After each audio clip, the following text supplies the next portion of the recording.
On the 27th of September in 1965, in broad daylight, 3 gunmen named Marcelo Brignone, Carlos Alberto Mireles, and Roberto Dorda raid an armored car on its way to the City Hall of San Fernando near Buenos Aires. They rob 7 million pesos. After that, they chase through the busy city, ignoring traffic lights and shooting through railway gates. They end up killing 9 people in the process. Having now all of police in Buenos Aires at their heels, the group flees to the neighboring country of Uruguay and lays low. For a few weeks, successfully. Yet, after they kill a policeman, local law enforcement could not turn a blind eye anymore.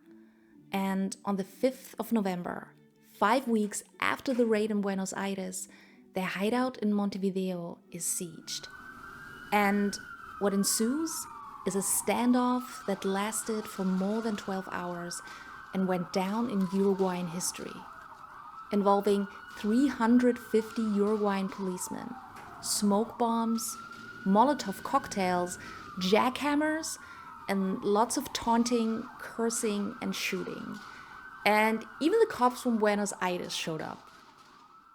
4 people end up dying, 2 officers and 2 of the robbers. The third one does end up in custody, but dies soon after. 32 years later, in 1997, Argentinian author Ricardo Piglia claims to have run into the girlfriend of one of the killers and writes a novel about the events. 3 years after that, acclaimed Argentinian filmmaker Marcelo Pinheiro writes and directs a movie based on Piglia's novel, starring Leonardo Sbaraglia, Eduardo Noriega, Pablo Echarri, and Leticia Bredice. And, well, the movie is dark, dingy. The way it treats its female protagonists is,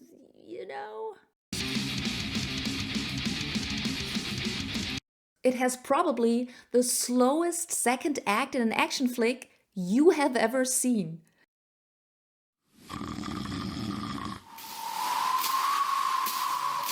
And one of the messiest uses of voiceovers, yes, plural, in cinema history. Piensa, Vivi. Buenos Aires es una prisión. La ruta. You win! Heroes that are across the board brutal, nasty, Pervertido, puto. and morally bankrupt. Si me batís, te juro que te voy a buscar hasta el fin del mundo. And the ending?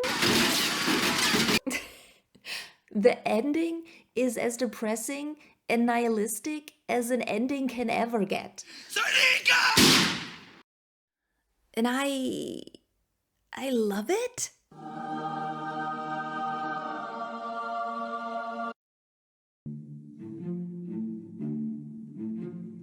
I love this movie more than any other piece of media I've ever come across in my entire life.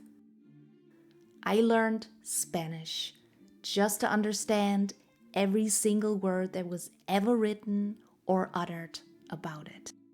Because trust me when I tell you that this movie has the most unique, intense, epic, and heart-wrenching love story ever put to page or screen. I'll show you. And I know, since I still cannot shake the feeling that in some dimension this film was specifically created for me, after this video, you might not be as enthusiastic about it as I am. But if you appreciate bold and gorgeous filmmaking, steamy Catholic imagery, and a fiery 60s soundtrack like The Next Guy, and have even the tiniest soft spot for a handsome man shooting guns, declaring their love for each other and dying in each other's arms while not wearing shirts, you will be in for a treat either way. Promise. This is a love letter to Plata Quemada. the best gay love story you know. No. The best love story ever. Period. Alas, before I explain what makes Plata Quemada's romance one of a kind, let's first set the stage and bring you up to speed with its backdrop. Just like Piglia's novel, the film follows the gangsters. Fontana, the brains of the operation. Nando, a politician whose task was to bribe the police and get the guns. Oscar Di Pasco, called El Cuervo, the Raven, who's supposed to drive the getaway car. And the two gunmen, Ángel and El Nene, also called Los Mellizos, the twins. However, unlike Piglia's book, who granted some of the cops involved point of view passages and backstories, in the movie, they are merely gun fodder. It is only the chief of police who actually has a name, El Chancho Aguirre. but we never get to see him. We are basically with the thieves from beginning to end. And in the beginning, they're anxiously awaiting the day of the robbery, hiding in the apartment of El Cuervo's young girlfriend, Vivi. Then the heist. They stop the armored car, they do get the money as planned. However, Ángel gets injured. Although it would be gangster etiquette to kill a colleague when he's wounded and just run, NENE forces El Cuervo to take the bleeding Ángel home with them, leaving the gun at the scene. Back at Vivi's apartment, Fontana scolds El Cuervo for letting El Nene endanger them like that. El nene no me dio opción. ¿Pero quién le da opciones a usted? ¿Yo? ¿O un par de putos? When he wants to berate El Nene, ¿Ustedes qué son? ¿Marido y mujer? they're interrupted. The newspapers are already running the story, and NENE drops a bomb. Nos estaban esperando. He tells Fontana that the heist was a setup, in which he and Ángel were supposed to get killed, and El Cuervo run with the money. Si no fuese por Ángel. When Nando comes to visit, he rejects El Nene's suspicion. But he has news. The chief of police will not let things die down as promised, bribe or not. Fontana then decides they will not hold their part of the bargain either. Al Uruguay. Y con toda la plata. Over in Uruguay, the local godfather Losardo tells them he will get fake passports for them so they can cross the border to Brazil. But they need to wait. Fontana is like, we do not have time, and Losardo foreshadows. 5 días, 10, 100, son top. Los quiero encerrar, lejos de la luz. And disappear they must. After Vivi has told the police everything about their escape plans, their names and faces are already Uruguayan news. That is when the slow second act starts. The waiting game. Regla número 1. Somos invisibles. Regla número 2. Somos mudos. Y tercera y última regla. Estamos solos. El mundo exterior sencillamente dejó de existir para nosotros. After weeks with no passports, El Nene is fed up. Fontana warns him to stay put, but El Nene tells him he's not stupid. They're all being screwed over. And when the police can show up at any moment, he wants to enjoy his life until then. And he seems to have been right. After Losardo tells Fontana that there will be no passports unless they give up the money entirely, and Nando is apprehended in Buenos Aires, Fontana's ready to take his share and make it on his own, ushering El Nene to do the same. Now, without protection, the gang has to plan their own getaway. They try to steal a car, alas. ¿Qué haces? Their contact gets shot. Again, El Nene does not have the guts to kill him. With no car and their cover now blown, they are in desperate need of a new hideout. So El Nene brings them to the apartment of a Uruguayan woman named Giselle, who he has met on one of his nights out. He threatens to kill her should she tell anyone where they are, which she does. The building gets surrounded, and just like in Piglia's book and the real events, one of them survives, 2 of them die.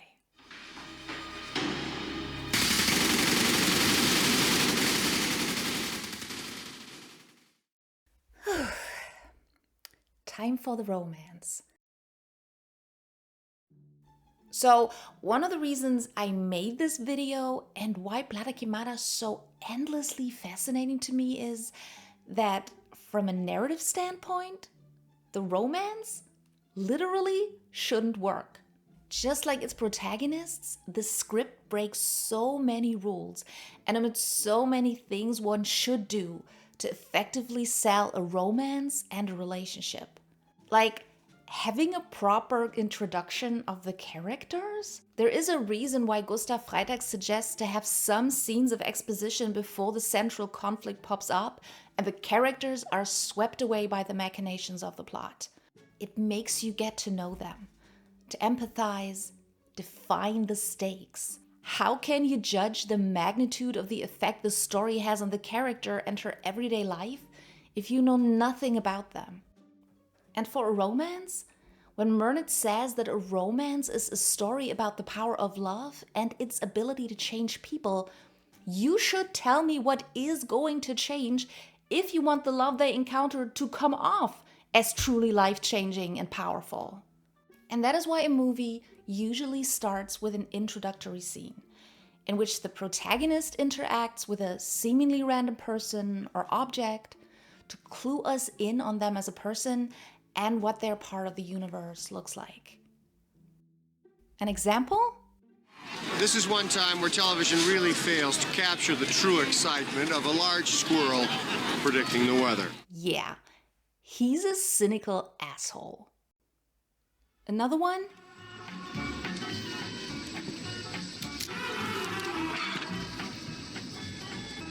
Player 2 has When you got work. He's a man-child, unwilling to take responsibility.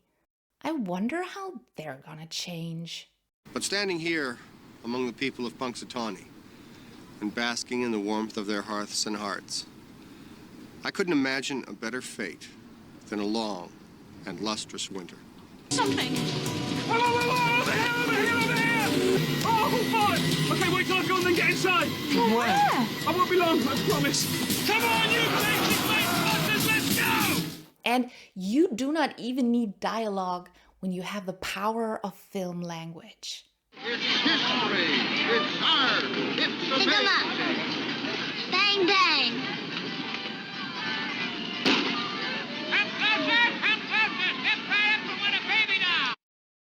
Let's see how Plata Quemada chooses to introduce its leads.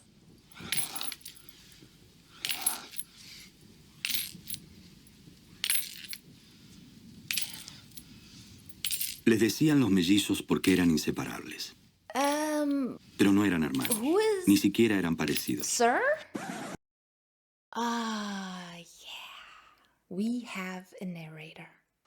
Which... They don't advertise for killers in a newspaper. That was my profession. Ex-cop. Ex-Blade Runner. Ex-killer.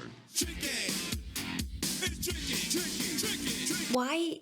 Because a narrator is pure telling. And you never trust something that you're being told like you would trust something you've seen with your own eyes. My brother and the princess became friends right away. I can't trust a narrator. I mean... Solo tenían en común el modo de mirar. Who is this guy? El nene era un renegado de su familia y de su clase. La oveja negra. El tiro al aire. What does he has to gain in all of this? But I know why they had one. It is based on / inspired by a novel with a very distinct voice. If I had to describe Piglia's narrator, it is like how an investigative journalist who was at the scene would write, if he was privy to everyone involved's deepest uncensored thoughts, that is. Breathless. As if he was on the run with the bad guys, typewriter under his arm, has picked up their argot and sniffed some of their stuff. The prose is humming, like El Cuervo's Chevrolet. It's very jazzy, beatniky, and yeah, powerful. That is a way to introduce your characters. It's the very first passage of the book. It sounds awesome. It is tempting. but it creates some problems. Although the narration does get stuff done in the beginning in how it clues us in on the whole twisted web of criminals, cops, and statesmen, the two scriptwriters didn't really know what to do with it beyond Act 1. It just vanishes, never to be heard from again. Piensa que él debería haberse resistido. ¿De quién es la culpa entonces? Piensa Vivi.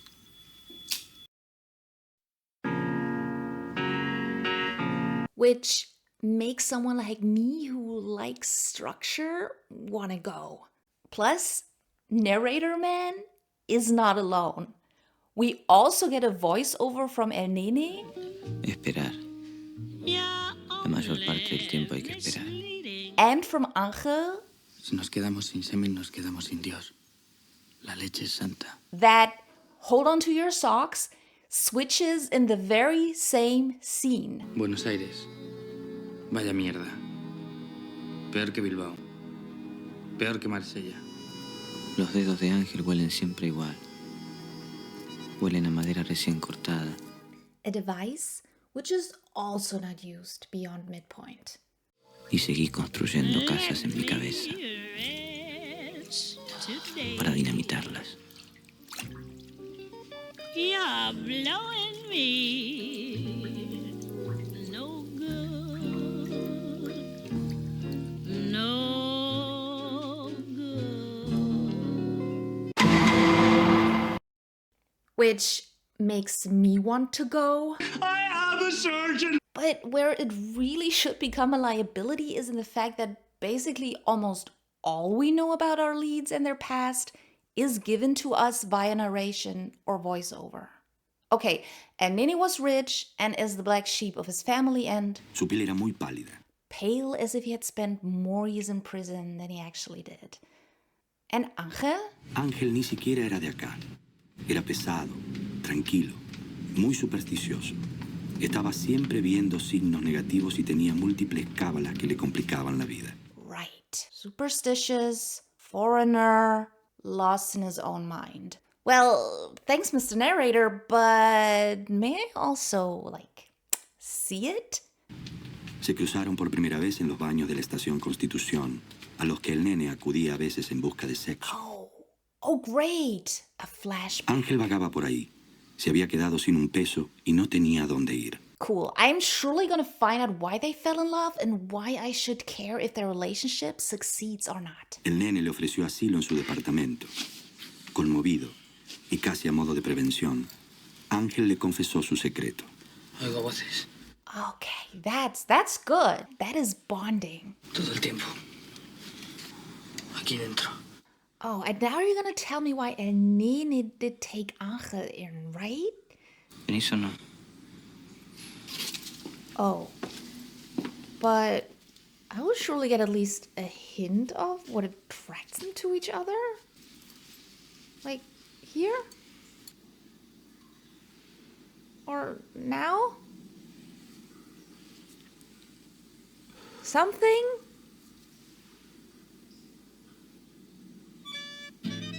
Esa noche, Ángel y el nene durmieron juntos. Wait. Desde entonces no se separaron. What? Son los mellizos para todo el mundo. En el ambiente se sabe. Huh. Trabajan juntos o no trabajan. That was it? Well, we can gain some more characterization from their inner monologues on the ferry to Uruguay. Angel's voiceover states that el NENE hates himself. Es igual a suicidar. Se alimenta de odio. And we get some stream of consciousness associations that el NENE has after catching the scent of Angel's hands. Me recuerdan cosas. Los baños de Constitución. Los trabajos. La ruta. Oh. Los hoteles baratos de vestirse. Cheap motels. La oscuridad. Got it. That is a little threadbare. But do not even worry about that, because there are even parts in the script in which the narration does not only leave things out or vague, but actively comes into, well, friction with the reality on screen. So throughout the movie, Angel's superstition and pessimism have blossomed into a full-blown schizophrenic episode, which made him withdraw from El Nene. ¿Qué querés que haga? Decime, ¿qué querés que haga? El Nene meets Giselle, a young sex worker. They flirt. ¿Qué haces acá? Yo vivo acá. Esta es mi casa, mi cama, mi almohada. Dormamos juntos. She takes him home, they have a smoke. Tengo hijos, 2. He pretends to be a family man looking for a hookup, but she can see right through him. Me gusta la forma en que me mentís. La mayoría de los hombres se mienten solteros. Como si una fuera boba y no fuera obvio que se están escapando. And asks him about Angel. ¿Y estás solo? And this is the first and last time he will ever give information about their relationship to another character. And this scene bugs me. Firstly, there is a lot of old news. Tengo un hermano mellizo, Ángel, mi única familia. Siempre me anda atrás. Dice que lo cuido, yo a él. Es gracioso. Well, knew that. Ahora está mal. Si le preguntas ni te contesta. Oye voces. Pero no es así loco. El imbécil soy yo porque no lo entiendo. ¿Qué más querría? I figured. Decime, ¿qué querés que haga? Secondly, the stuff I didn't know before is kind of generic. Yo haría cualquier cosa por él. Me haría matar. Never heard that before. But thirdly, it does not track. Y me conoce. Sabe lo que yo quiero antes que yo. Sabe lo que voy a hacer. Excuse me? Sir? From what I have been shown, your twin is definitely not intuitively forecasting your every move, but rather seems to anxiously await how you will react to things and, more often than not, is visibly surprised. So on this competent Angel, I call BS. Especially because El Nene as a character does inspire as much trust as our nameless narrator. For one, I basically know nothing about him beyond what I heard about him. Plus, throughout the film, I'm being left in the dark so much about what he does and why he does it. Small stuff, like when he tells Fontana after the heist, they were waiting for us. If it wasn't for Angel, we would be dead. And I'm like, are you being the shrewd, calculating criminal here? Or are you lying to make your lover, who you should have left to die, look like a hero and not the liability that he is? Es más que obvio. Because that didn't look like, if it wasn't for Angel, to me at all.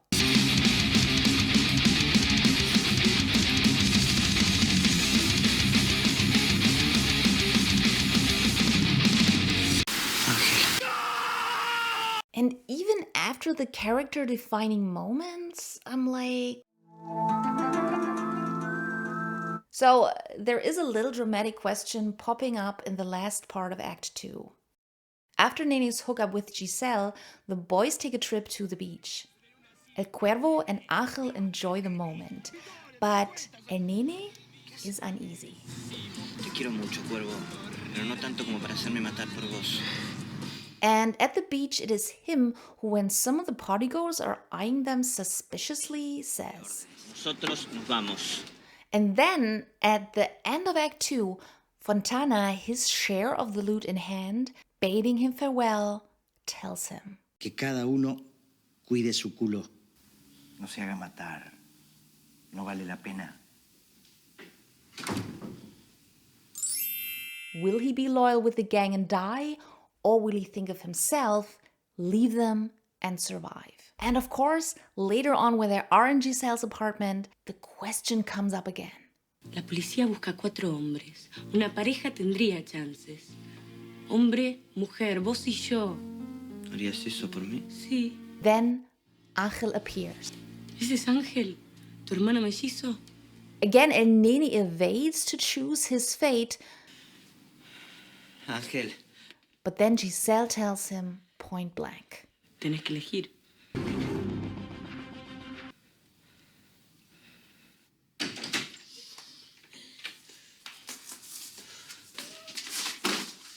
Si me batís, te juro que te encuentro.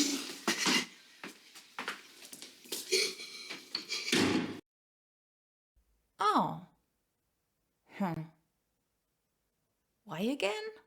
I gotta tell you, the first time I watched the two of them coming out of the door in this scene, I thought he was about to leave with her. Took me a hot second to figure out she's not walking funnily because she's carrying heavy luggage. Come on, you see it too. Script-wise, honestly, it could have gone either way. I mean, he denies it. ¿Te importaba? No.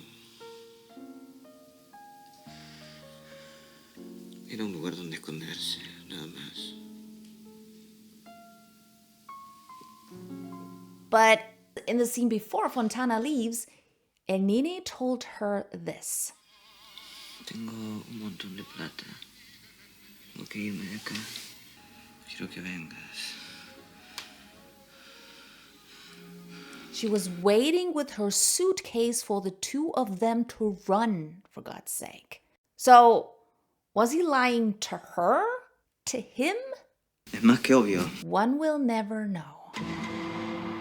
So, how can you conjure up even minimal investment and interest with a sketchy characterization like this?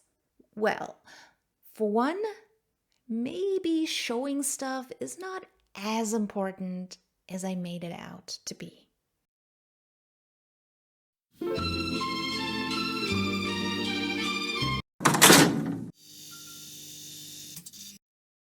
In his book on the origin of story, Brian Boyd proposes that we are fascinated by stories because they serve as a stimulus and training for a flexible mind.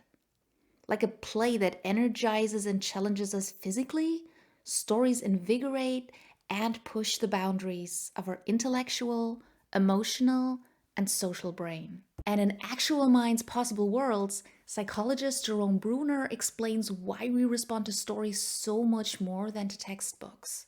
Unlike in a textbook, where what is on the page is what you get, reading and understanding a story requires conjecture.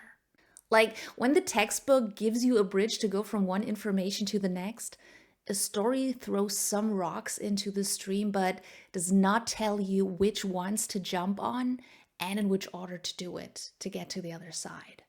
We all know which journey is more fun. We all love to crack a code, find the pattern in the noise. And when we're not given much about them and their relationship, we have to extrapolate from what is there. And when there are inconsistencies, put on our detective hats. We are invited to, as Bruner put it, creating our own text. And that is fun. However, you can only withhold and bait your audience for so long without alienating it. I love you. Especially when it comes to depicting relationships that are notoriously underrepresented in media, not showing things is not only a choice that has artistic consequences. In his paper, Plata Quemada, Social Violence and Gay Idol, David William Foster, a professor for Spanish and women and gender studies, heavily criticizes the depiction of the central romantic relationship, stating that it has very little to offer in the way of a specifically marked queer production. And one of the reasons for that is for him that although the film's narrative and emotional focus, as you will see, is the relationship between two men, Ángel and El Nene, this relationship is never, let's call it, consummated on screen. Spoilers. While we have a lengthy and quite explicit sex scene between El Nene and Giselle, our central romantic leads do not get one. There's only one kiss on the lips between the two in the whole movie. Actually, this is the most nudity and not suited for children scene we get from them. And for Foster, this is, I quote, a structural imbalance that the movie never recovers from. Also, he used words like laughable and ludicrous. Ouch! And on more than one occasion, Foster chalks this decision up to a big dose of homophobia on the side of Pinheiro and the Argentinian society as a whole. And the latter does not come out of thin air entirely. Indeed, Pinheiro himself bemoaned publicly that the movie on its release did not get a wide distribution but was practically rated R due to its, my translation, violent subject matter, and because it didn't condemn homosexuality enough. Not because of this. What? And to be fair, I cannot refute any of this. I'm not queer. I have too little knowledge about queer, social, or gender studies to even attempt building a striking argument against Foster's assertion that the text and the makers are implicitly homophobic. However, from a narrative standpoint, I know one thing for sure. This film has some of the most effective and neat storytelling I have ever seen. The writers made so many genius decisions with regards to the romance, but also to it being an adaptation, that they achieved the impossible. They created a story in which all these things that are usually to the detriment of any story, but a romance in particular, all this leaving out, the contradictions, the unspecificity, do not only not hurt the movie, but ultimately make it as good as it is. Hot take. Adding a sex scene would not have made the movie better or more balanced, but actually worse.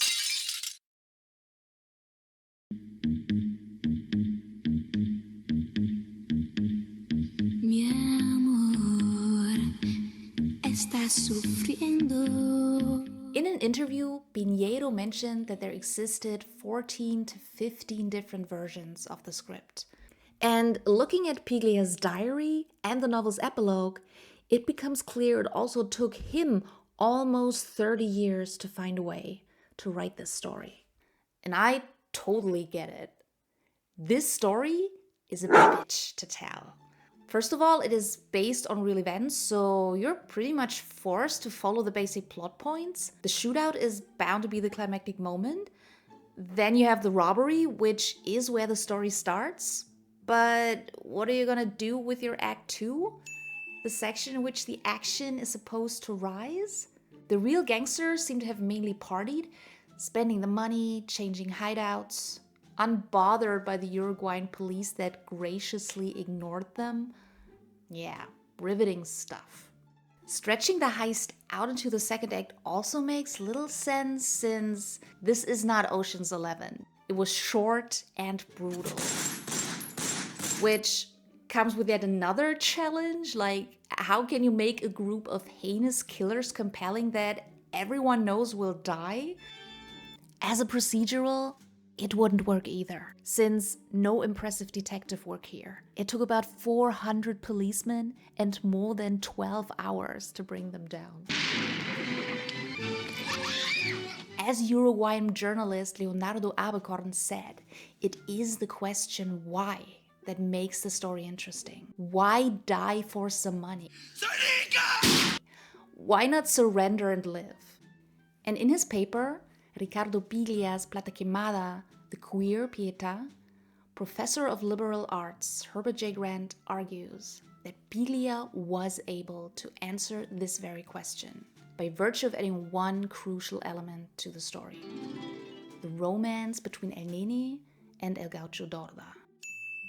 So in recent years, there seems to be a bit of a debate about the nature of the relationship between the two robbers. So much so that the aforementioned journalist Leonardo Abercorn wrote an entire book to literally set the record straight. He did a ton of research, even interviewed Dorda's daughter, and he found no evidence of him having relationships with men. But for Grant, this does not matter. He even goes so far as to say that it is Abercorn sticking to the facts and showing the robbers as they might have been in real life that highlights the genius of Piglia's inclusion of the romance. Because it was only through this deep psychological and intense emotional attachment at the center, he writes, that this unheroic, anticlimactic story was able to provide a satisfying emotional climax. Namely when El Nene dies in Dorda's arms. That is the answer. By surrender, there's more to lose than freedom or the money. It is each other. Okay, so that should make Piñeros and Figuera's job easy, right? Yes. As individuals, after having read Abercorn's book, Piglia's inventions are just so much more interesting. Especially Roberto Dorda, who is described by his relatives as a loving family man who decides to rob a bank because he liked expensive clothes. Like, how lame?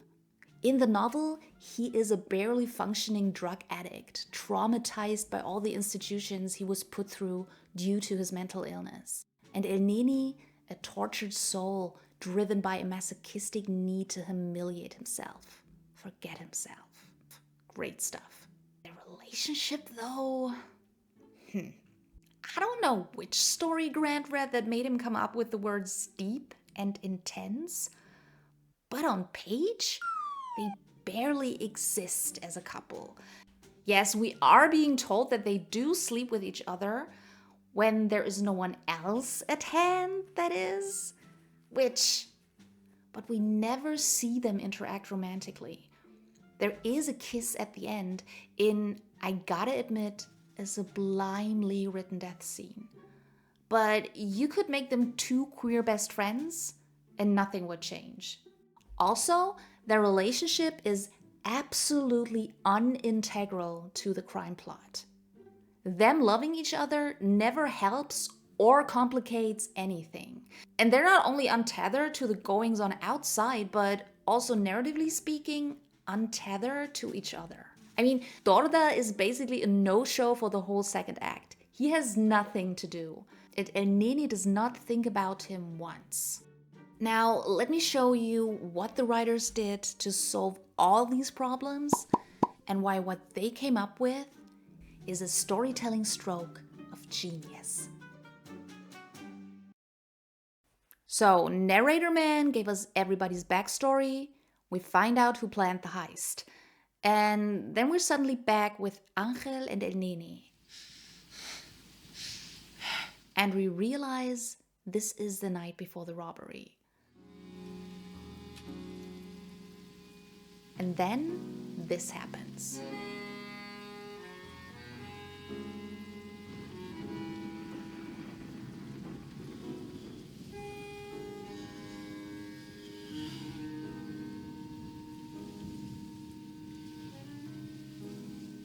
There it comes.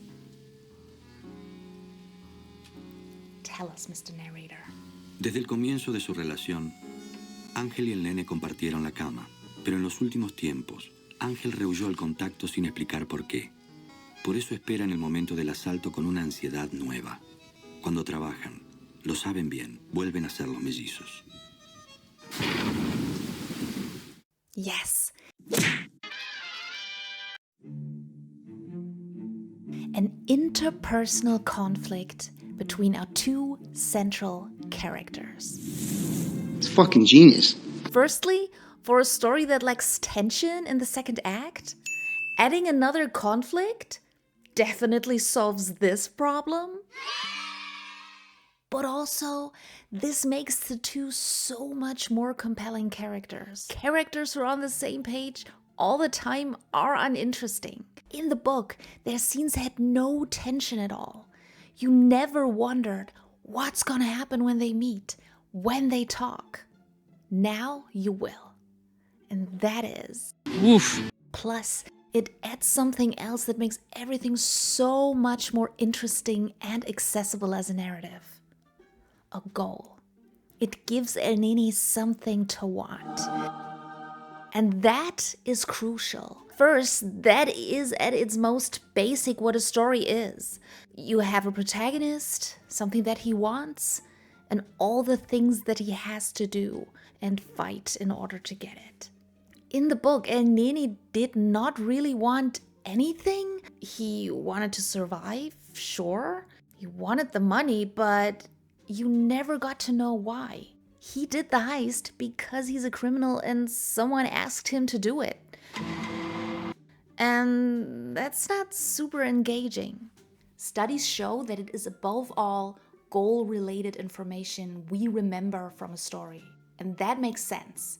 If we do love stories to train our brains in understanding other humans, the whys of it all the most important and fascinating parts. And isn't it also amazing how effortlessly this conflict combines the interior life of the robbers with the exterior one? The personal, humane with the crime plot? It is not only that they have a problem, it is this very heist, the plot we're going to follow, that NENE hopes will solve it. Which one adds to the stakes? It's not just any job like it was in the book. It is the job that makes them whole again or breaks them up, but also allows you to have two sources of tension resolve in your climax. That's double the oomph for your cathartic scene. And for it being a romantic conflict, a romantic goal, Amazing. talk about making heinous murderers who we all know will die at the end relatable. But that he strives for something idealistic and good does not only make him less despicable. Having him be a lover and murderer at the same time, a character that embodies life and death, cruelty and nurturing simultaneously, that's the stuff that great heroes are made of. Tension on the outside and tension within. Ugh.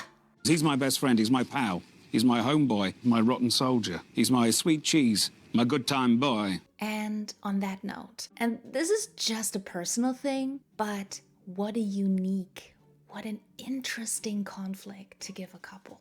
I have never seen a story like this. First of all, you barely get to see a couple that is already established being at the center of a high-stakes story like this. They're either falling in love, and if they already have, their relationship usually takes the back seat. And NENE's and Angel's fate as a couple is the story. There's only a handful of scenes that has not at least one of them in it. And also, what a coupley conflict it is. It's so mundane in a way. Like, every couple at one time in their relationship will have to figure out what to do when the physical needs of one partner do not totally align with those of the other. It's so intimate. But strangely, when it is couched in this high-stake life and death context, it gets kind of heightened into something almost epic and mythical. I mean, law enforcement of two countries are trying to find and kill them, and they're struggling with making love. It reminds me so much of all the Greek stories in which wars are fought, whole countries devastated because a god wanted but couldn't get laid.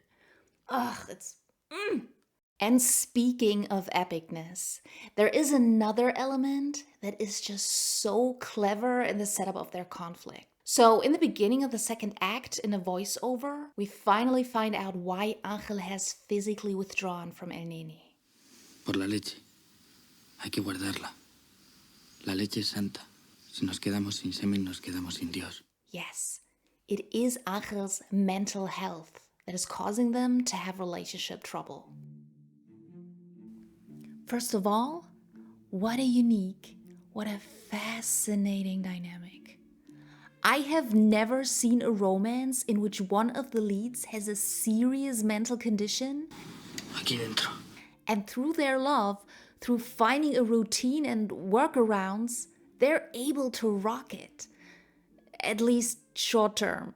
There are studies in psychiatry research that suggest that the well-being of people who hear voices might be higher when the hallucinations are not demonized or fought, but accepted and worked with. And you get the sense that El Nene did just that.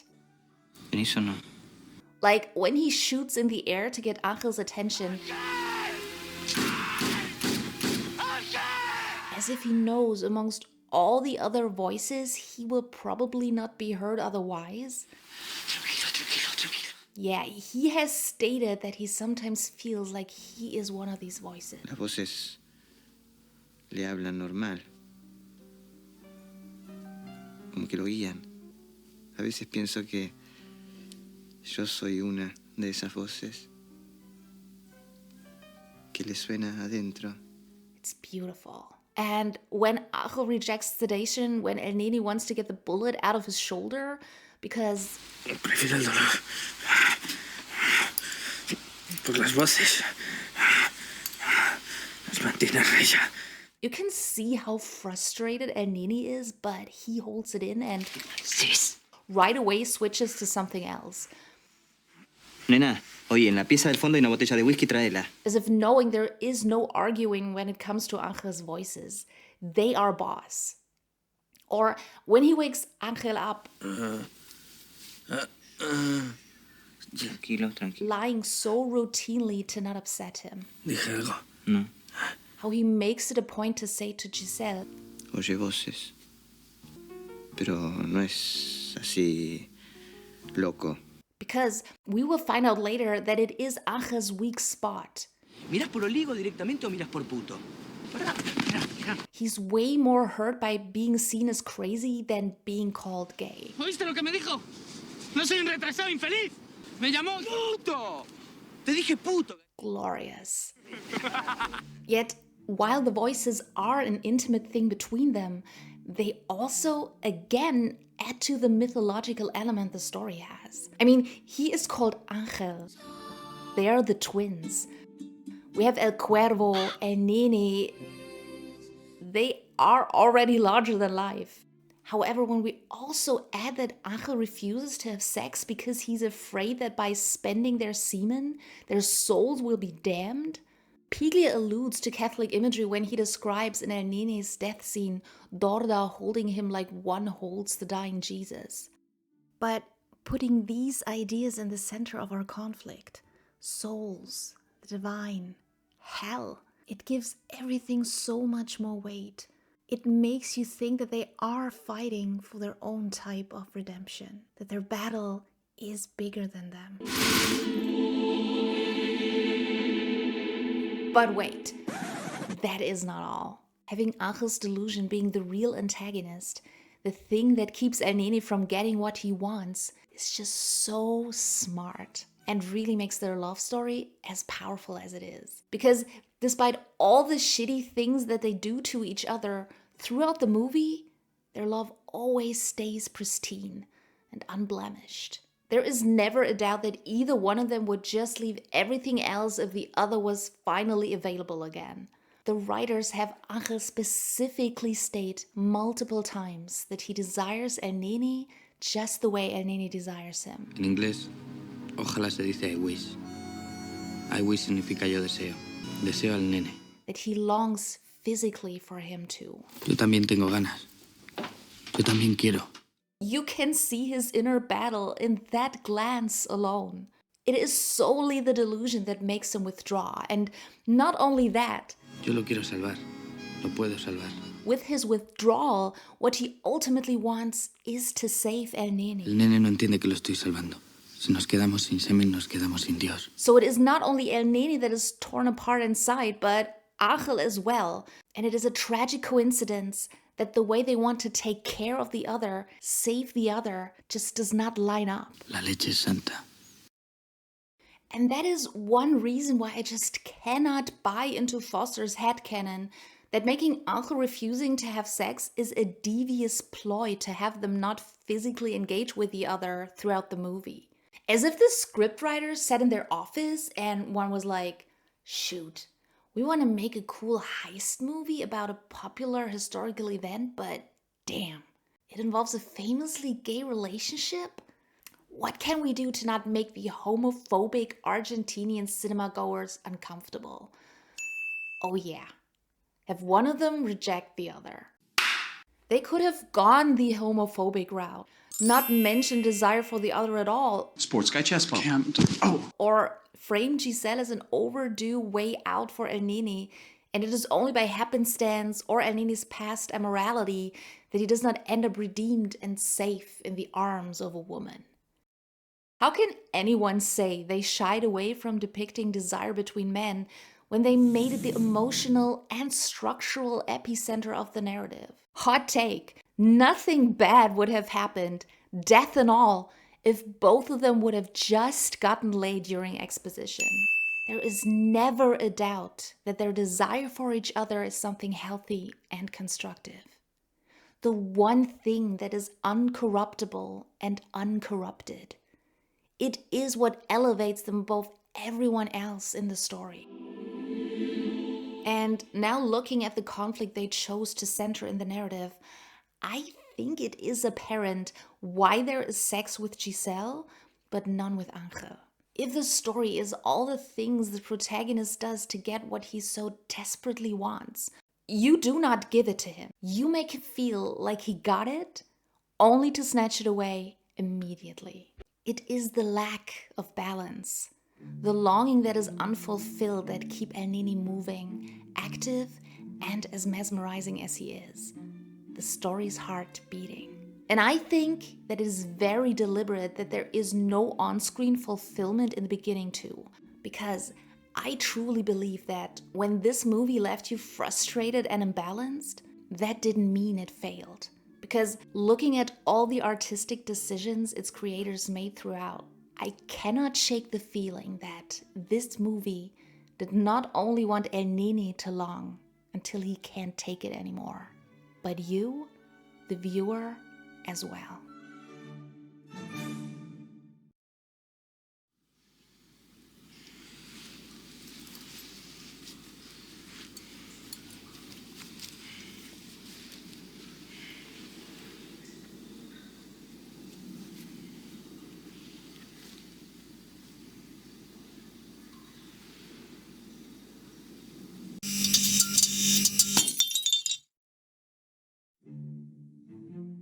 Okay, this was our inciting incident. We have a conflict at hand, and our brains are primed to find out if our hero fails or succeeds in achieving his goal. Let's see. You could say Los Mellizos work fine. Ajo surely did not seem like he was a big help, but they get the job done. And El Nene has his first chance to get close. And no matter what anyone tells you, neither this, nor this, or this will be what ultimately forces them to leave the country. It's they have been screwed over. Pum, pum. Si no fuese por Ángel. So the wound is a mere faux pas, but it leads into one of my favorite scenes between the two. ¿Cómo se dice mellizos in English? So effective. For one, in making you feel the stakes. What would be lost if they would fail to reconnect? You're never explicitly told or shown why, but by God, after this scene, I swear you will have no doubt that they do love each other intensely. And also, how? We see El Nene catering to the voices. Nena, oye, en la pieza del fondo hay una botella de whisky, tráela. We also find out about New York City. Right in the beginning, it was established that Ángel dreams of using the money to leave Buenos Aires. Buenos Aires, vaya mierda. Framed later on as part of Ángel's plan to save El Nene from himself. Deseo al nene. Ojalá que se desprenda de Buenos Aires. Es igual a su ciudad. Se odia a sí mismo. Yo lo quiero salvar. Lo puedo salvar. En otro lado. And he is dedicated from the get-go. And look how El Nene uses it to prop Ángel up. ¿Qué haríamos vos y yo en Nueva York? Mira que yo de inglés ni jota, ¿eh? No vas a tener que ayudar. Solo ni al baño puedo llegar. Sin vos. ¿Cómo se dice mellizos en inglés? I mocked the idea of an ángel that is observant and competent as a lie El Nene tells himself and others. Sabe lo que yo quiero antes que yo. However, Ángel is in the thralls of a delusion for most of the runtime. If one looks closely, one does get an idea what might have made him attractive to El Nene. I mean, look at how confidently he puts his flask into El Nene's pocket. This is not a meek man ashamed of his illness, grateful to be taken in. He is the one with a plan. Lo puedo salvar. En otro lado. ¿Qué haces? ¿Estás loco? ¡La puta que lo parió! And after that scene, I definitely was head over heels for him. The operation is over. No era nada. Un parche. ¿Ustedes qué son? ¿Marido y mujer? ¿Eh? Fontana tells them they effed up by killing the guards. Everyone is appalled by that brutality. Trío de malvivientes. Caos, destrucción, muerte. Yet El Nene fires back. Nos estaban esperando. Their hand was forced. Si no fuese por Ángel. And then Ángel, all bloody and weak, chimes in. Me gustó. Nombre del trío. Caos, destrucción y muerte. Yo soy caos. What a line. And how El Nene beams, he's so smitten. Which brings me to another big reason for why this movie works so well.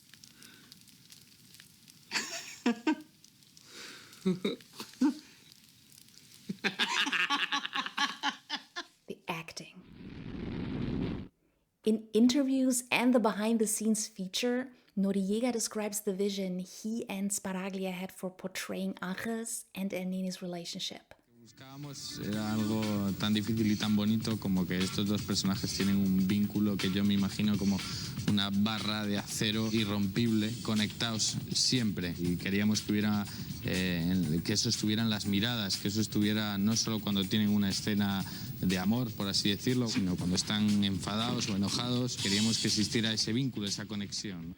And he recounts how much of this connection spilled over into real life. Una conexión del Nene y Ángel que afectó a Leonardo y Eduardo. Estábamos conectados y así lo sentíamos. La verdad es que desde que llegamos conectamos enseguida. Los dos también era porque teníamos muchas ganas de conectar. And I concur with Piñero 100%.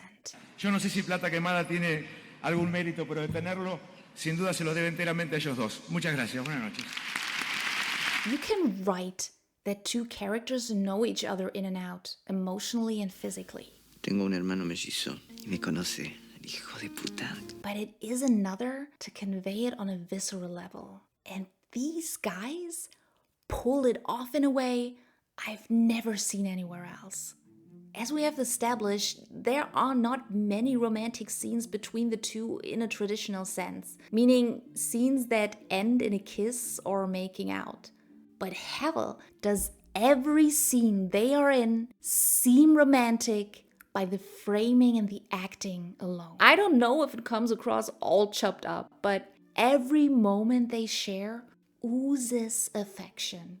It's insane. ¿Qué pasa? Watch the movie, if only for that. Just to hear how El Nene's voice goes from pointy to purry the moment he addresses Ángel. ¿Quieres hacerlo vos? No. Entonces raja. Bueno, gracias. ¡Raja!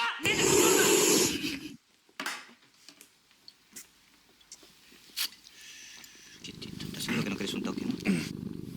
Noriega said they spend hours and hours talking and workshopping to get this right.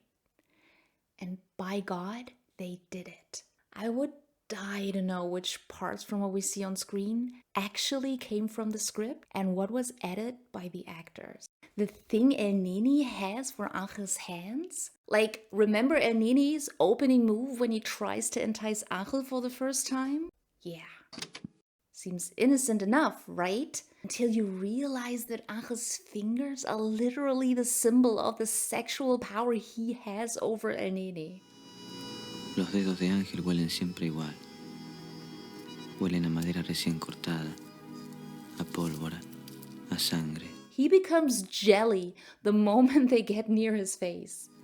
A pólvora, a sangre, a sexo. Or when NENE finds Ángel unconscious after one of his nights out with Giselle, he checks Ángel's heartbeat, and when he knows he's still alive, he kisses his chest as if thanking Ángel's heart for still beating and not taking Ángel away from him. Ugh. And yeah, what a way to show the extraction of a bullet. Just look.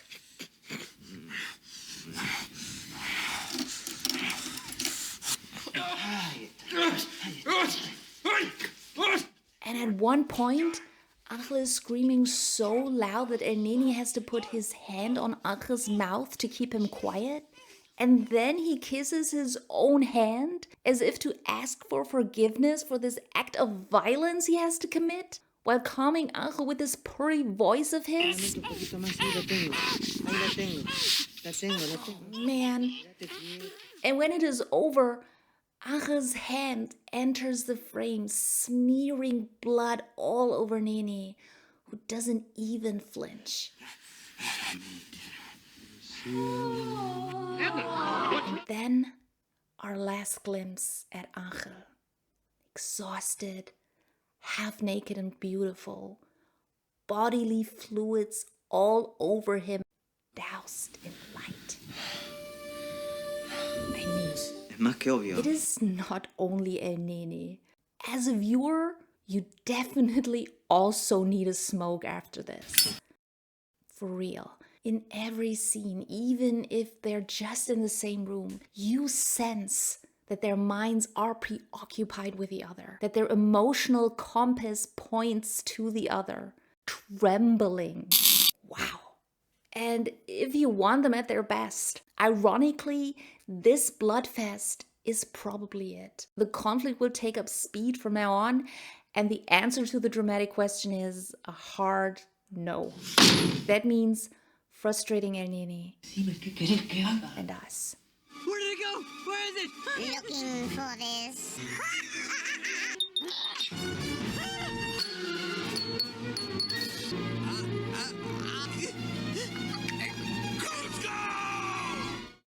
Round 1, the very next scene. NENE eavesdrops on Bibi and El Cuervo sharing the thing NENE so painfully longs for. He hears her teasing El Cuervo with a suggestion to invite NENE to a threesome, and that man is yearning for making love hard.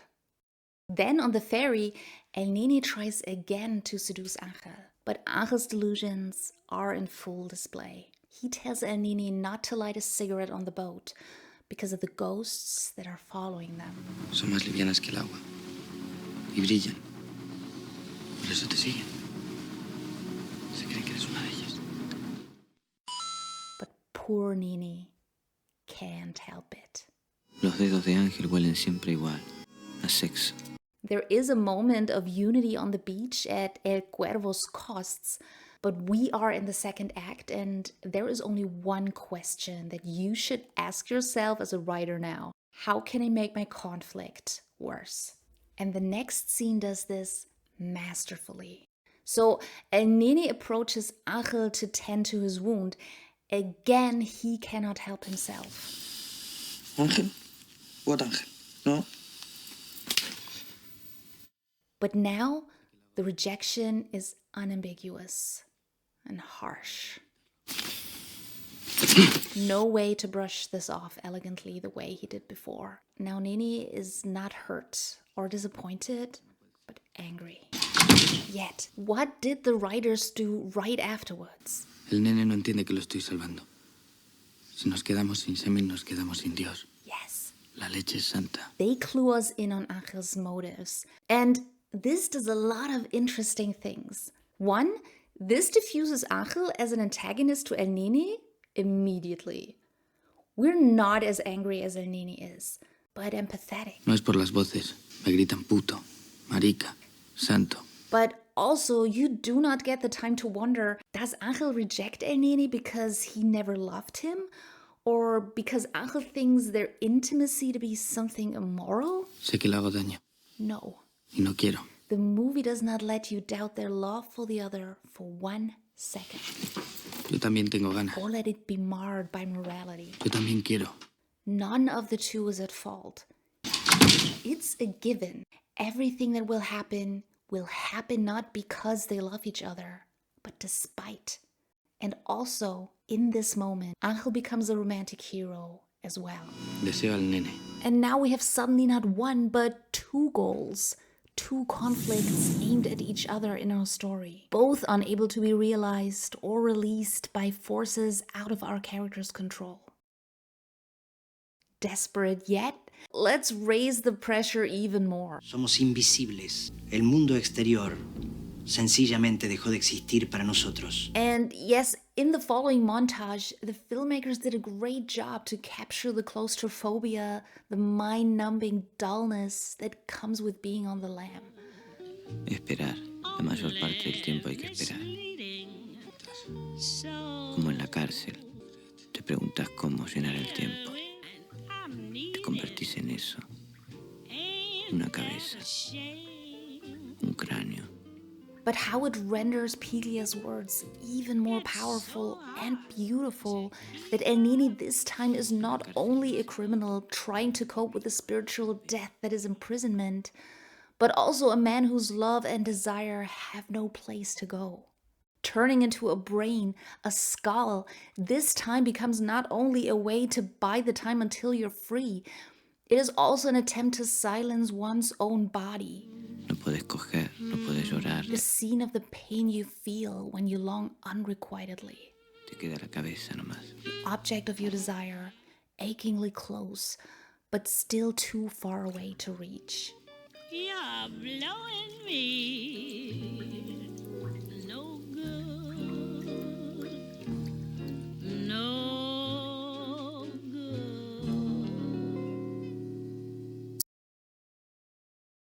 And how can we make that worse? We break them apart. Soy yo. And now comes the part where the movie strays from the book the most. But how aptly they kept Angel integral to the plot, even though he is like Dorada in the book, basically locked up in a room the whole time. Soy yo. Ángel. ¡Ángel! So, throwing all caution to the wind, Quiero ver la calle. Ahora que puedo. NENE takes Angel out. Because of course, unlike Book NENE, who wandered the streets alone, living his life to the fullest for movie NENE, our romantic hero means being with the man he loves. And he does try his best. But the music becomes yet another narrator. Foreshadowing heavily. Angel doesn't dance, and nothing is blessed from here on out. NENE fucks up royally. Angel leaves, totally overwhelmed, screwed over by everyone. He runs into death.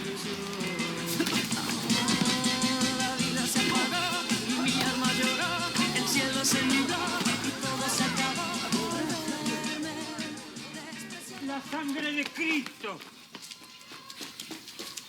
And you might have noticed there are many, many gorgeous and well-crafted shots in this movie. But it is now at this turning point that the filmmaking becomes poetry overtly.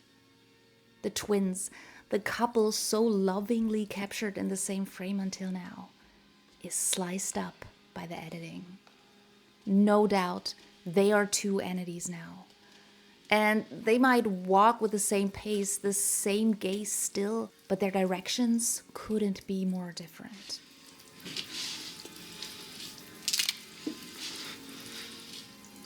Sodomita. Lacra. Angel going deeper into his delusion, the spiritual.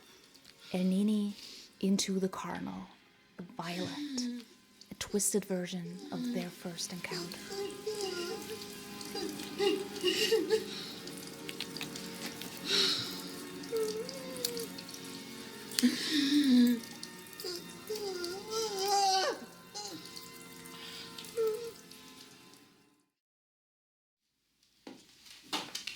NENE does end up home eventually, lying again. Terminé en un cine. This time only for his own benefit. Te está sangrando la herida, déjame que te cure. And I have not discussed Angel's wound yet. It was a thing in the book, but after short passage, never mentioned again. But again, how cleverly it is used in the movie. Firstly, to signal stages of escalation. To a NENE that is deprived of Angel's touch, it was this wound that gave him at least some access to the thing he so desperately craves. Taking the role as a caretaker, as it was better than nothing at all. But now, ¿Te estás curando por lo menos?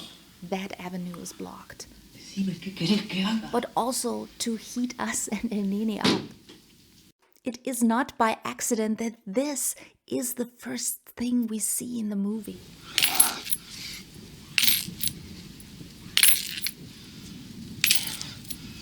Noticed how often the camera forces us to look, to admire, to long, just as NENE does. And what better excuse to show a man half naked who has sworn chastity than giving him a wound that needs tending to?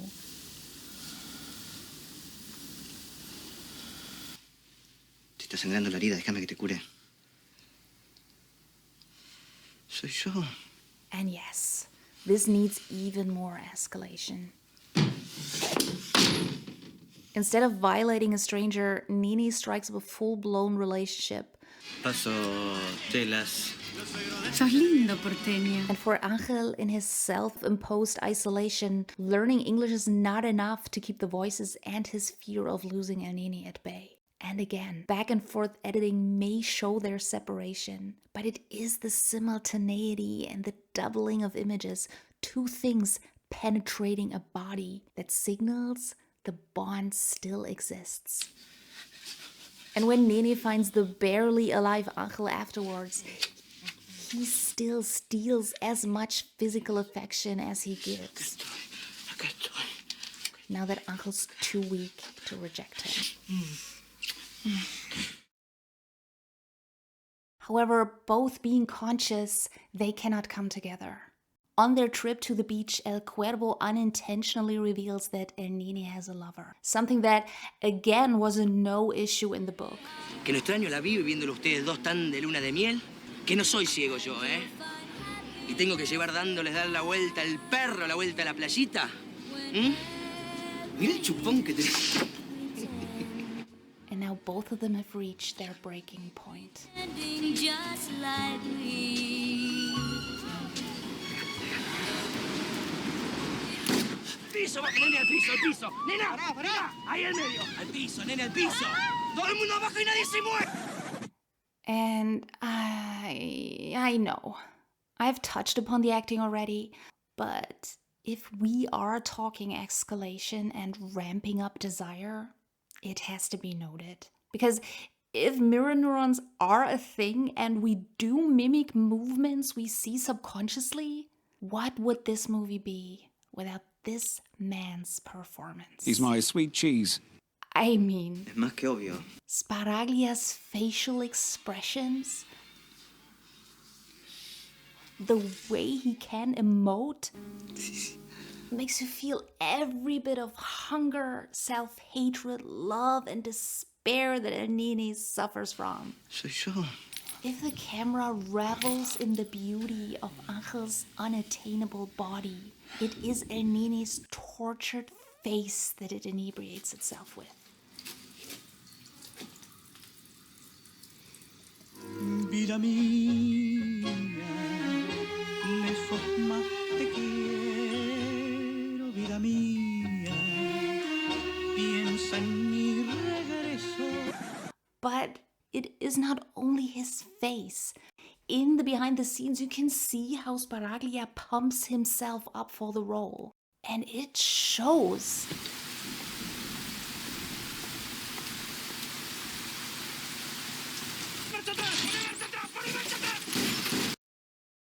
NENE's whole body is humming throughout the entire movie with pent-up tension.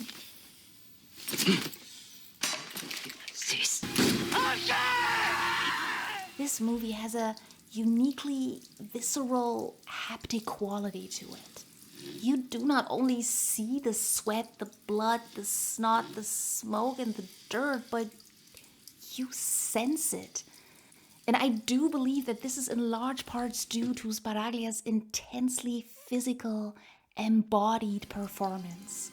Sodomita, lacra. Decime qué querés que haga. Perdóname, por favor. You can't help it. Nadie se va a morir. You tremble with him. You twitch and cry and suppress with him. And just like him, you need the tension to erupt eventually, even if it means death. And believe it or not, his best scenes are yet to come.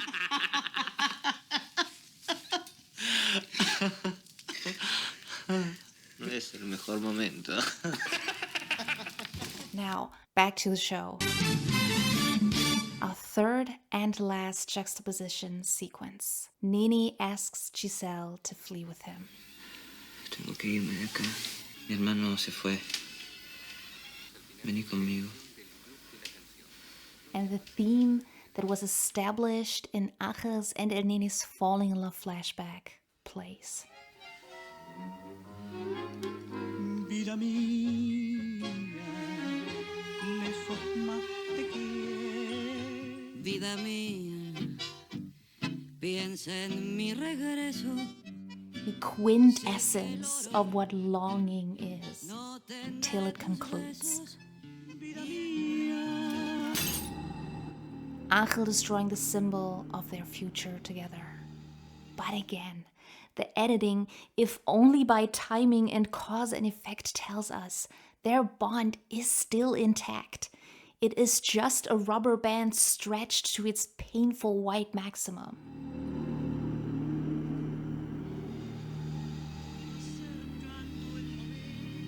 And if we had any doubts that NENE was a romantic hero through and through, the end of Act 2 makes it clear. The minute he would have to give up Angel for real, Espérame. he cannot. Tenés que elegir. And now that this is settled, Perdóname, por favor.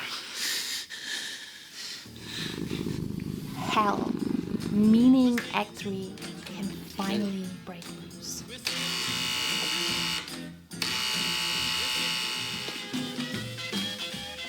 Dice que es la policía y que está metiendo rifa.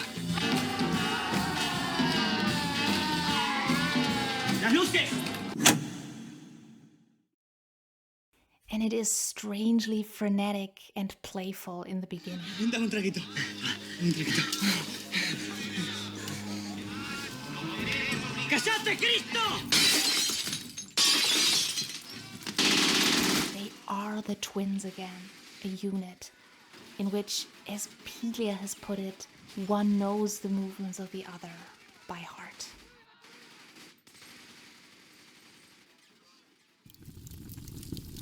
And then, how the pain of the wound had muted the voices before. ¿Qué es eso? Para el dolor. Sí. Prefiero el dolor por las voces. The sound of the bullets does now. No oigo nada.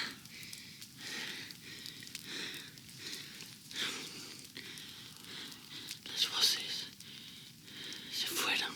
Our inner antagonist retreats. Silencio perfecto.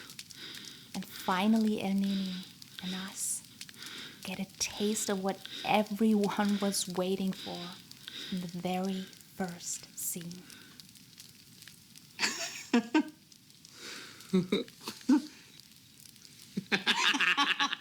The twins are united again. But not only emotionally, ¿Qué pasa? but physically, Te apoyas en mí y se me pone dura. sensually. Es matemático.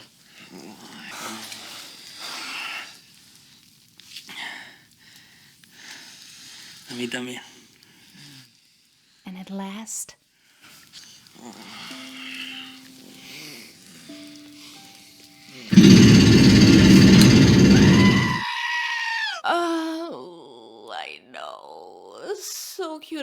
working so hard. I know, but it's better this way. Believe me. Number 1. No es el mejor momento. Duh. And number 2, it's a better and, let's face it, more realistic story. As it stands, we and NENE are being reassured. The desire is mutual. A mí también. And they see nothing impure or immoral about it. This is the real culprit.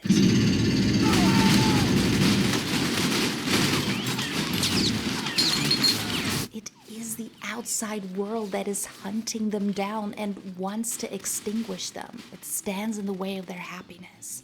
As it did back then. Marido y mujer. And ever so often still does today. And the framing in the scene and the whole last act make this clear. Stripped down as they are, they're not criminals anymore, but lovers, fighting to withstand the wrath of their faceless and nameless attackers. Society as a whole, even when it comes down to the titular burning of the loot. In the book, it was framed as an act of defiance and nihilism. A strike against the self-righteous society that was trying to crush them as someone who's not playing the game. In the movie, again, it is an act of love. After an attempt to strike a breach through the hallway and Cuervo ending up dead,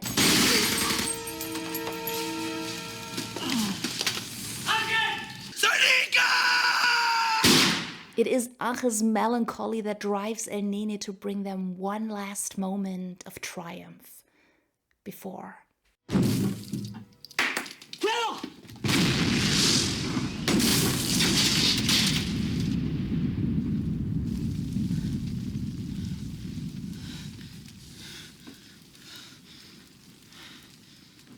Nene, ¿estás bien? Sí. Quítate de ahí.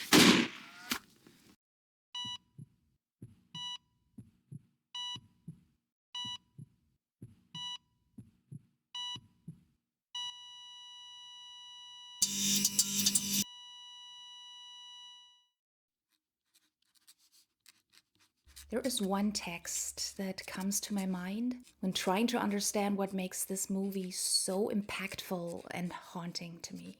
In his essay, The Philosophy of Composition, Edgar Allan Poe lays out his creative decisions while writing his famous poem, The Raven. Once, upon a midnight dreary, while I pondered weak and weary over many a quaint and curious volume of forgotten lore. I always thought you have to be kind of a sadist to write an effective climax. But I have never seen this process described in such a matter-of-fact and detached way. It's actually hilarious. How surgically he describes the effect he wants to elicit in the reader when they reach the denouement. Namely, the elevation of the soul one experiences when contemplating something beautiful. And how every single artistic choice was made with this goal in mind. From the overall tone of sadness and melancholy to excite the sensitive soul to tears, down to the choice of using nevermore as the chorus and the very last word. The thing that will echo in your mind when the reading is long over. Because of the long O as the most sonorous vowel and the R as the most producible consonant. And how he decided on the scholar yearning to be reunited with his dead lover as his protagonist, because it would be someone like this to whom the constant answer, nevermore, uttered by the messenger of death, would cause the most delicious, because the most intolerable of sorrow. And the raven, never flitting, still is sitting on the pallid bust of Pallas just above my chamber door. And his eyes have all the seeming of a demon's that is dreaming. And the lamplight o'er him streaming throws his shadow on the floor. And my soul from out that shadow that lies floating on the floor shall be lifted nevermore. Mournful and never-ending remembrance. Wow. And looking at the movie, it feels eerily similar, like the zeroing in on one specific effect and streamlining every artistic decision to make it as strong as possible, even if it meant blue-balling your audience. Down to the chorus-like elements, but just as Poe mentioned, it is through the slight variations that it becomes the most powerful. Oigo voces. All elements, all decisions dedicated to intensify one effect, even if it means breaking the rules, just like its protagonists. Yeah, there is no falling action in this movie. Nothing gets wrapped up.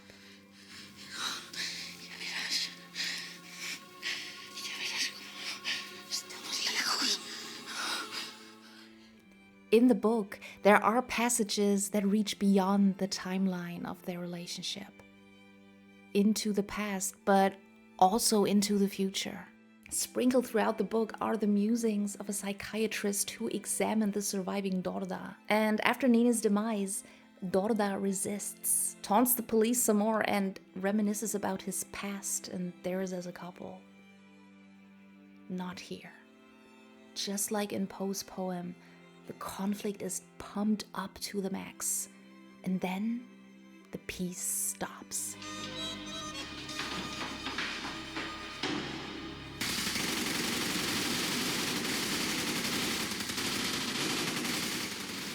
And we are left hanging in the heights of the tension, on our own. Our heartstrings still trembling with an A minor chord that is never allowed to fall into the arms of its C major. In all eternity. If the dramatic question is, will El Nene finally have sex with Angel again? That is the answer. No. Nevermore.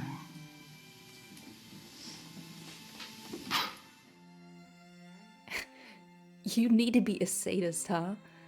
And when you want longing as your effect, of course you don't fill the audience's bellies before your last strike. When desire is fulfilled, it dies. Letting El Nene die a hungry man, it will echo through the times forever. His desire, and even more so, ours. Left alone, longing for something we know existed but have never seen. In Elysium and Arcadia, a heaven that has existed way before our time. But that makes Plata Quemada an effectful, a well-crafted story. How would this make it a good love story, let alone one of the great ones, especially if one of the lovers dies? So, Pinheiro and Figueras stuck to the broad strokes of Piglia's ending. El Nene dies, Angel/Dorda/El Gaucho Rubio lives. But there is one specific change to their last interaction that catapults the movie for me into romance Olympus. In the book, Piglia writes, they looked at each other. El Nene was dying. The blonde gaucho cleaned his face and tried not to cry. El Nene smiled, and the blonde gaucho kept him in his arms like one holds a Christ.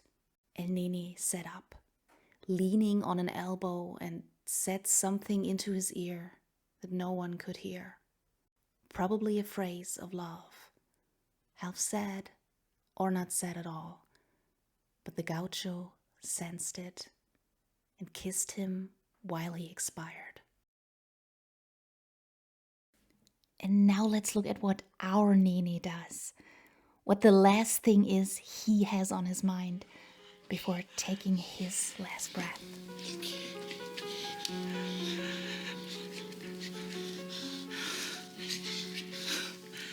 Claro.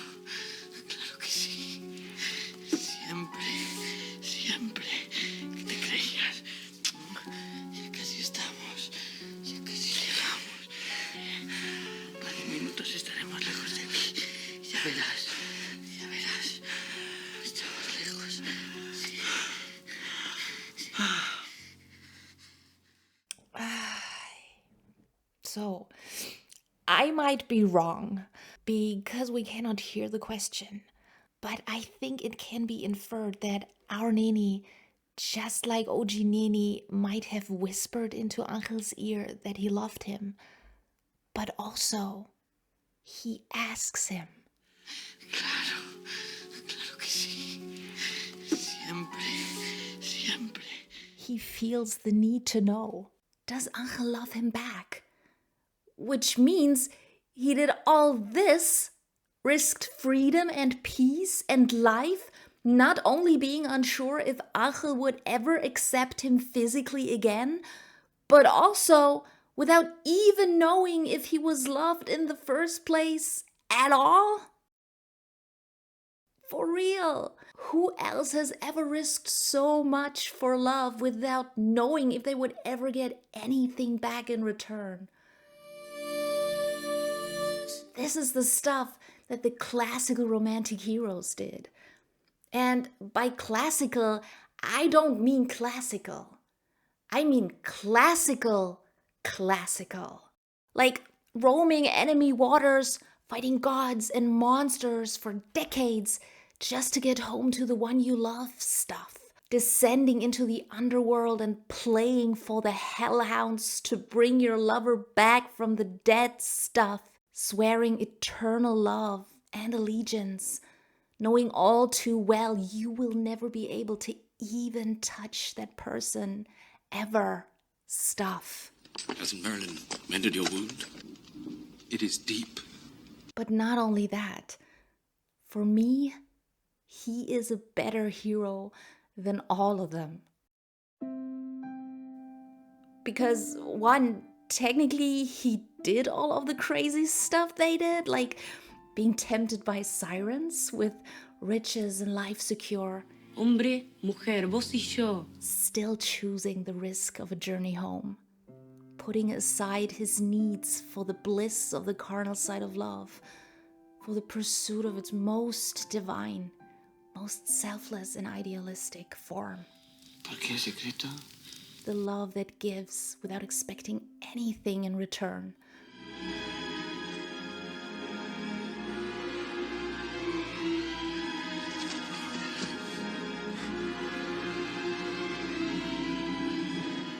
And fucking dying to be close to the one he loves. Sacrificing everything for love. Claro que sí. All the while not being a divinely gifted prodigal, neither a knight nor a king, but a mere human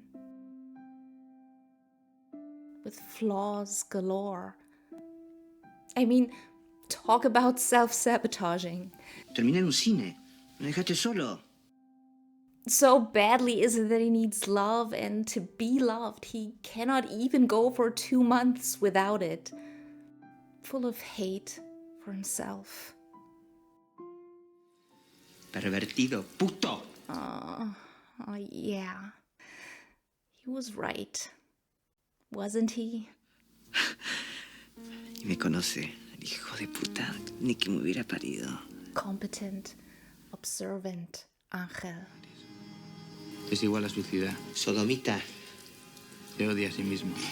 Lacra. Who did you think he was talking to? Pervertido, puto. Vas a llorar. ¿Eh? Vas a llorar. A filthy, self-loathing, struggling mortal. Soy yo. Looked down upon by everyone. ¿Ustedes qué son? ¿Marido y mujer? Así. Y a vos te encanta que te monten. Yet, he tried it. He reached for the divine, something greater than him. Selflessness and love. And he fucked up. Of course he did. We all do. But in the end, he triumphed. He rose above himself, the selfishness, the self-hatred and the fear, the grudges, and all the worldly needs. And he came home. He was forgiven and got it. All he wanted, and maybe even more. Yeah, I mean he dies, but why does it not seem like a death at times at all? Naked as they are, gooey and bloody, why does this look like a birth? The twins, reborn in the womb of a Liebereich.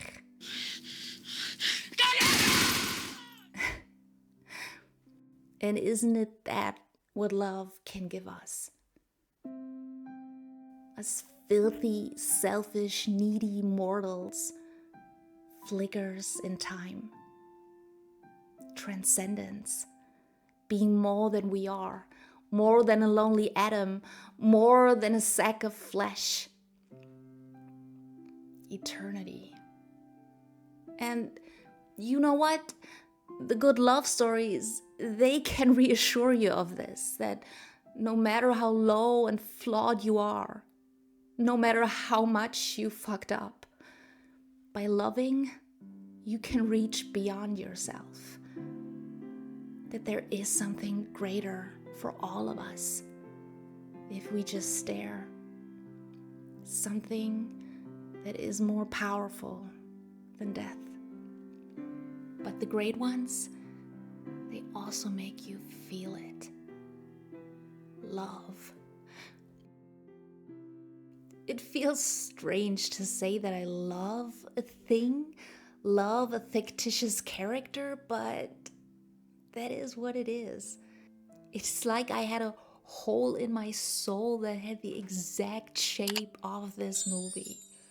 And whenever I would feel hopeless, disconnected, numb, I could watch it.